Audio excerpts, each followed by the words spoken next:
Então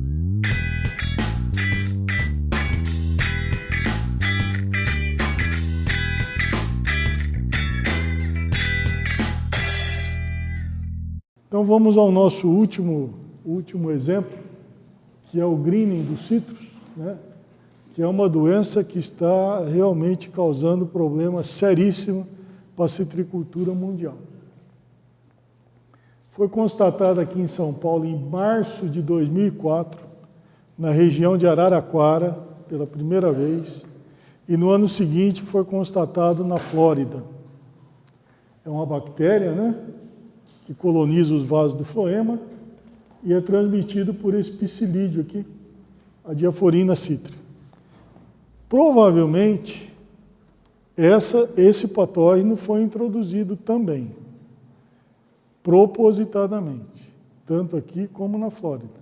É que ninguém tem prova disso, mas tudo leva a crer. Se você fizer uma análise, se você acompanhar o que eu vou falar, tudo leva a crer. Essa bactéria já era conhecida, candidatos Liveribacter asiáticos e americano. Já era conhecida em pomares de citros em países asiáticos, há vários anos.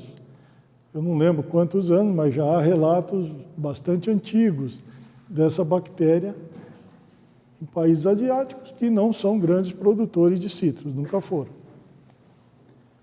A Diaphorina citri já foi descrita pela primeira vez no Brasil e no estado de São Paulo em 1942. A citricultura no estado de São Paulo é anterior à década de 30, é da década de 20 que ela começou a crescer.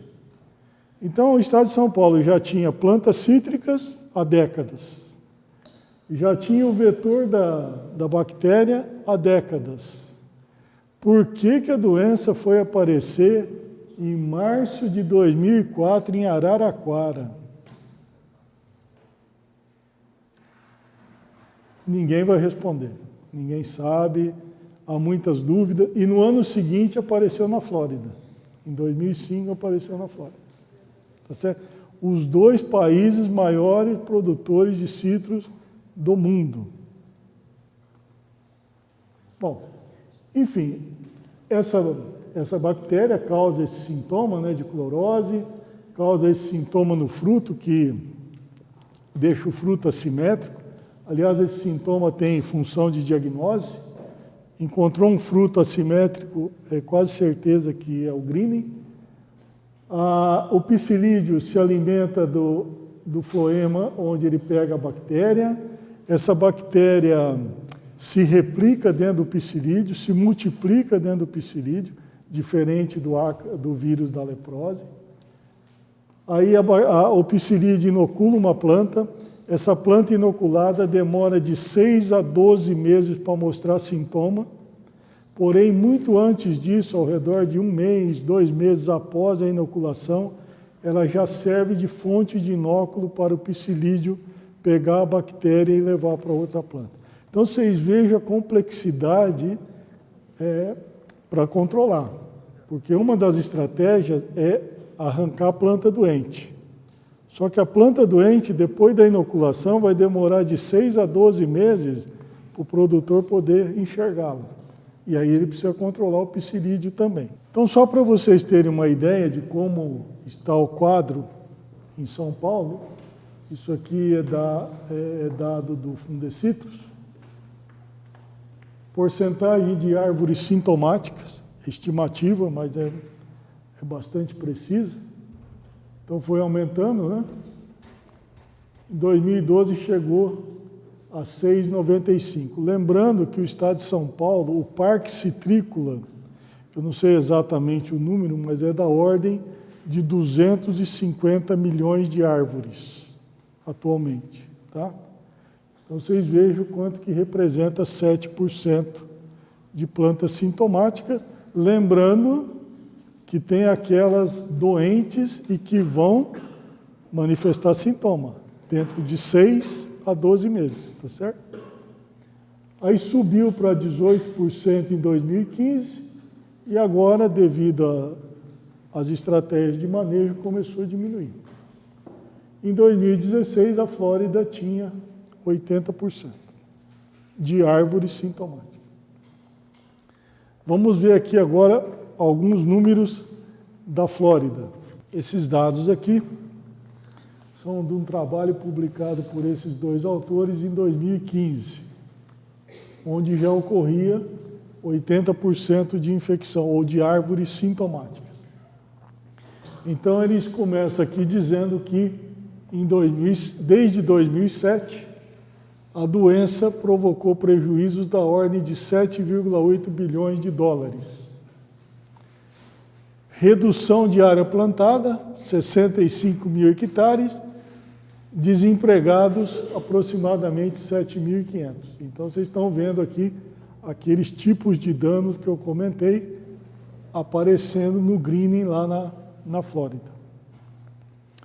Também acrescentaram o seguinte, que a produção em 2015, na safra 2015-2016, foi de 74 milhões de caixa, a menor desde 63, 64.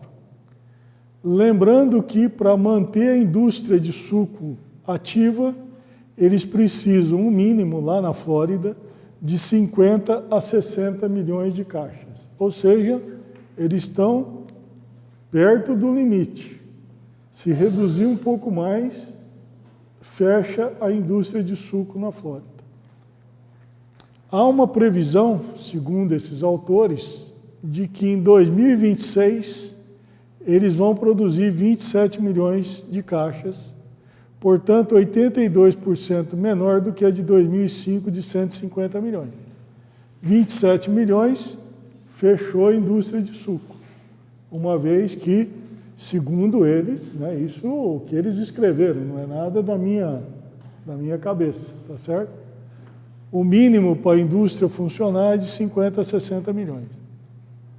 E há um comentário de que, em 5 anos, provavelmente, o estado da Flórida, que é conhecido por Orange State, né, que tem uma laranja em todas as placas de automóveis de lá, se transforme num ex-Orange State, porque provavelmente pode desaparecer a citricultura no estado da Flórida. Para aqueles que conhecem, que têm visitado lá e acompanhado, né, o problema, diz que a situação realmente é bastante grave, bastante preocupante.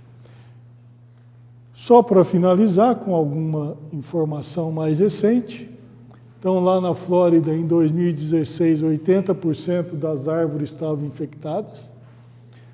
Lembrando que aqui no nosso caso nós estamos na ordem de 17% de árvores sintomáticas, então é bem menor. A produção da Flórida, que era de 250 milhões de caixas antes do Hong Long Bean, a previsão de 2017 e 2018 do USDA é da ordem de 67 milhões de caixas, portanto, próximo desse limite. E a produção prevista para São Paulo e Triângulo Mineiro nessa safra, de acordo com o Fundecitrus, é de 364 milhões de caixas. Lembrando que aqui no nosso caso, só para a gente encerrar, o manejo dessa doença é feito com essas estratégias. Primeiro, utilização de mudas sadias. E tudo isso, viu? Tudo isso tem um custo. Né? Tudo isso tem um custo. Né? Produção e utilização de muda sadia. Aliás, muda sadia tem que ser utilizada em qualquer cultura, nós vamos ver aqui nas próximas aulas. Controle químico do vetor. Fundamental. Os produtores de citros aqui no estado de São Paulo pulverizam 2 vezes por mês. E o controle químico tem que ser regional. Não adianta pulverizar só a propriedade, porque tem as plantas vizinhas de pomares pequenos, plantas de chácaras, e tem a murta, que eu acabei esquecendo de mencionar, que a murta é uma outra hospedeira da bactéria e do psilídeo. Então, o controle químico é regional. E esse é um problema que o citricultor dos Estados Unidos enfrenta. Eles não podem, por legislação, fazer o mesmo número de aplicações de inseticidas que nós fazemos aqui no Brasil. Eles têm um limite.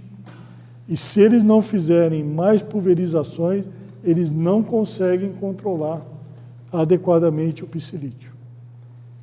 Além disso, tem a erradicação de plantas sintomáticas, né, para redução de fonte de inóculo. E aqui o que está ocorrendo também e que tem contribuído, de certa forma, para o manejo da doença, embora cause um prejuízo social, é que os pequenos produtores, quase que literalmente, eles desapareceram. Porque eles não conseguem fazer esse manejo. Tá certo? Eles não podem ficar erradicando, porque eles são pequenos. Se eles erradicarem, eles acabam com o pomar. Então, consequentemente, eles estão mudando de atividade e a citricultura está na mão de grandes empresas que plantam grandes áreas e que são capazes de pulverizar a área deles e as áreas ao redor dos vizinhos que podem funcionar como fonte de inóculo e fonte de psilídeo. Além disso, um trabalho feito aqui pelo professor Parra, na entomologia, eles estabeleceram o controle biológico com essa vespa, né? Hoje tem laboratórios, a Fundecitrus, a Citrosuco, eles têm laboratórios que eles produzem essa vespa e liberam a vespa para o controle biológico do psilídeo. A vespa parasita a ninfa. Só que ela só pode ser liberada em áreas onde não vai ser usado o controle químico, porque o controle químico mata a vespa. Então, o controle biológico é um complemento para o controle químico naquelas áreas onde ele não é aplicado. E com isso, aparentemente, nós estamos conseguindo manejar o greening e, consequentemente, manter a produção da citricultura. Bom, leituras complementares estão aqui nessas páginas das 2 edições do Manual de Fitopatologia. Se alguém tiver alguma outra pergunta, eu estou à disposição.